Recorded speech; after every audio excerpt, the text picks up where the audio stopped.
Mayo, línea fundadora. Homenajeamos con esta aplauso. Y ya que estamos aplaudiendo, yo empezaría el acto diciéndoles que nos paremos y aplaudamos en un minuto a todos los represaliados, deportados, presos y presas vascas y a todos los caídos en la lucha por la liberación nacional y social de este país.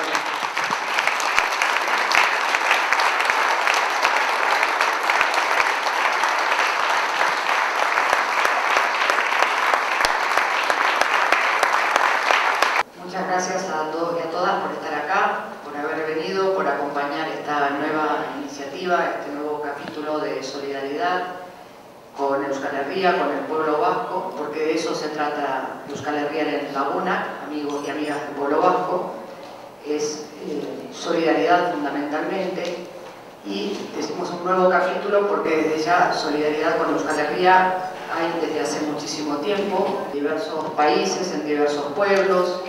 Desde hace unos 4 o 5 años empieza a tomar otra forma, ya no es solamente mirar hacia Euskal Herria en un ida y vuelta, sino empezar a mirarnos entre todas y todos, entre colectivos y personas, y empezar a trabajar más organizadamente, más coordinadamente, y así van surgiendo los Euskal Herria en Laguna.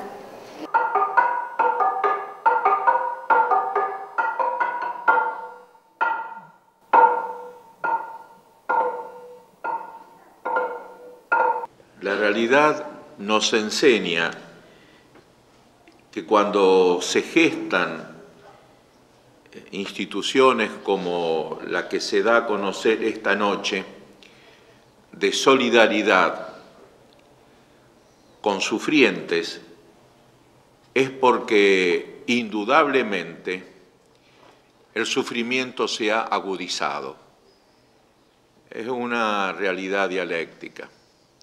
Y es cierto, son momentos en que esa larga lucha del pueblo vasco, y sabemos que toda lucha contra enemigos poderosos, generalmente más poderosos en lo económico y en lo militar, implica para quienes se alzan contra esa situación momentos en que el dolor se vuelve protagonista. No hay que temerle al dolor, más hay que temerle a bajar la cabeza, a cerrar los ojos, a hacer como que nada pasa.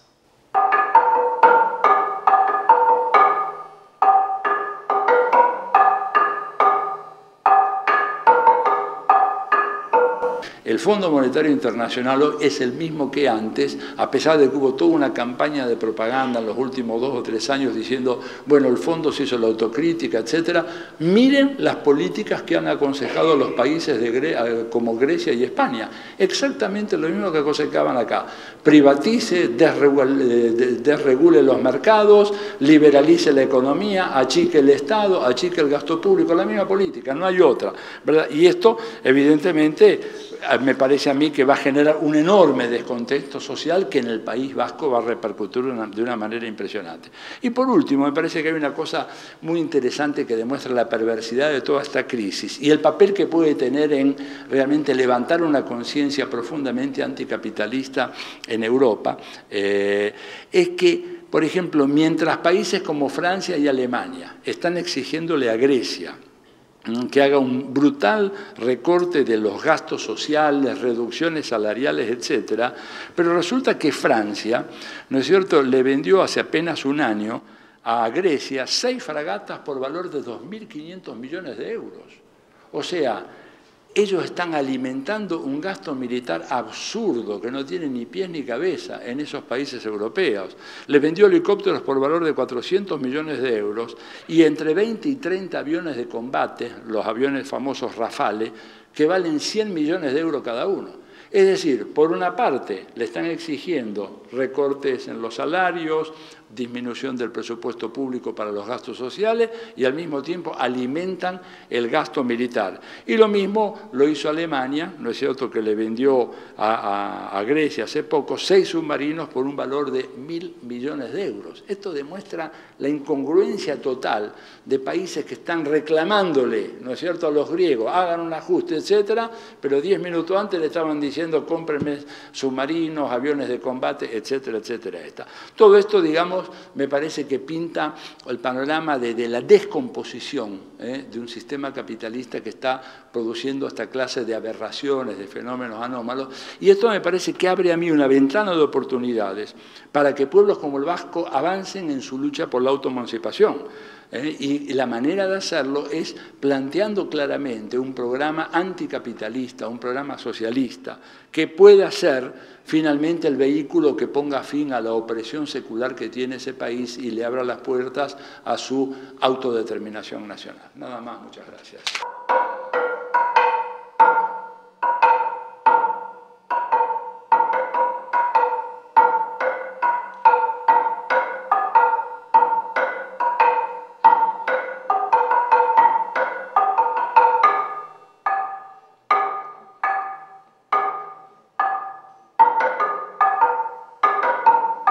Estamos en un punto de inflexión en el proceso de liberación nacional y social, sin ningún lugar a dudas. Un punto de inflexión que, creo yo, como cualquier punto de inflexión, tiene un lado esperanzador, con una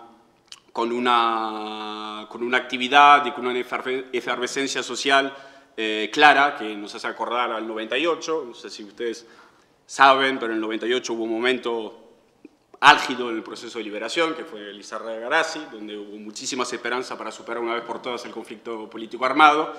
Desgraciadamente no cuajó, pero hoy en día se vive esto en las calles, hay mucha esperanza, hay mucha gente que se está movilizando, gente que antes no estaba movilizándose y se está movilizando. Por lo tanto, es muy importante y es un dato fundamental. Ese dato fundamental de la esperanza viene obviamente de que la izquierda independentista vasca, concretamente Batasuna, ha propuesto una nueva iniciativa política, una nueva propuesta estratégica para superar el conflicto político armado, una propuesta que apunta a superar ese conflicto por vías únicamente, exclusivamente democráticas, políticas, sin ningún tipo de injerencia, ningún tipo de violencia, y por lo tanto da un quiebre en el proceso de liberación, da un quiebre en la propuesta estratégica histórica del Movimiento Vasco de Liberación Nacional. Y eso hace que hoy en día haya muchísimos sectores sociales entusiasmados y que vean esa nueva propuesta como una iniciativa clave y que justifica el hecho de hablar un punto de inflexión.